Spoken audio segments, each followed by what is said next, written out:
Sometimes you call yourself weak, when in truth you are simply afraid. And fear feels louder than intention. Courage is often misunderstood. It is imagined as boldness without hesitation, confidence without trembling, certainty without doubt. But inside the human nervous system, that is rarely how it works. When you face something uncertain, your body reacts before your thoughts organize. Your chest tightens, your breathing shifts, your attention narrows. This reaction is not a character flaw, it is protection. The brain is designed to detect risk quickly. It scans for social rejection, failure, loss of control, not because you are incapable, but because belonging and safety have always mattered. So when you consider speaking honestly, setting a boundary, changing direction, your system reads it as exposure. Exposure can feel like danger. Courage begins in that exact moment, not after the fear disappears, but while it is present. There is a quiet internal conflict that happens here. One part of you seeks relief. It suggests postponing, softening your truth, staying small enough to avoid friction. Another part of you knows something else. It senses misalignment. It feels the cost of silence, the slow erosion of self-trust. This tension is not weakness. It is the psychological space where growth becomes possible. Avoidance brings short-term comfort. Your body relaxes, the threat seems gone.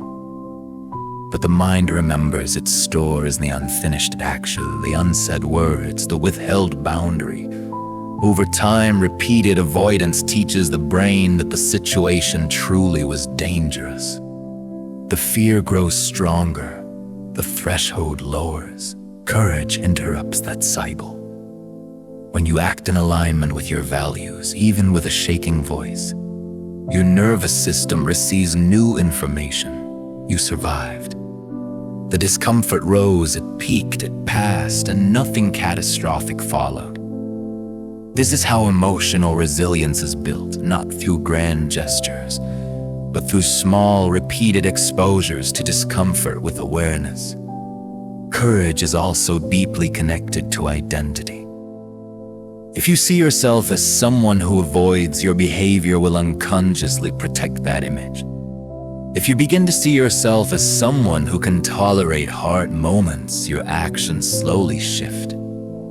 Identity is shaped by evidence. Each aligned action becomes proof. It does not eliminate fear, it changes your relationship with it.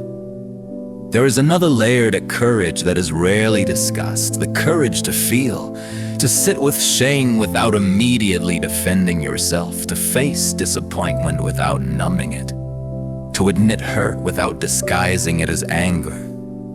Emotions are waves of physiological change. They move through the body in patterns. When resisted, they intensify.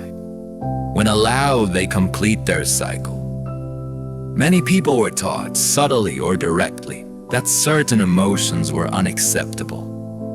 So courage becomes external, achievement, confrontation, performance. But internal courage may be even more demanding. It asks you to remain present inside your own experience, not to collapse into it, not to dramatize it, but to witness it without fleeing.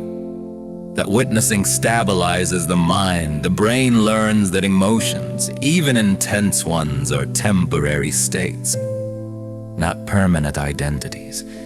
You are not your fear, you are the one noticing it.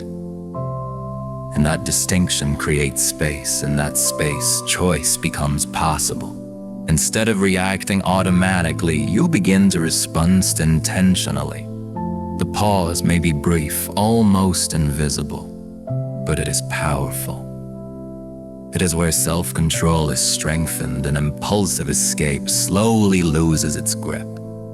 Over time, this repeated pause reshapes your inner landscape. What once felt unbearable becomes tolerable. What once triggered immediate retreat becomes manageable. Courage, then, is not a single act of bravery. It is a pattern of regulated responses built quietly, moment by moment. Courage lives in that space. It is the decision to act according to what matters rather than what feels immediately comfortable.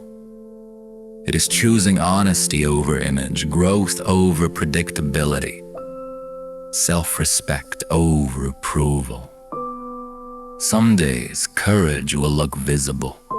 A conversation, a risk, a change. Other days, it will be quiet, resting instead of quitting, admitting you need time, trying again without announcing it.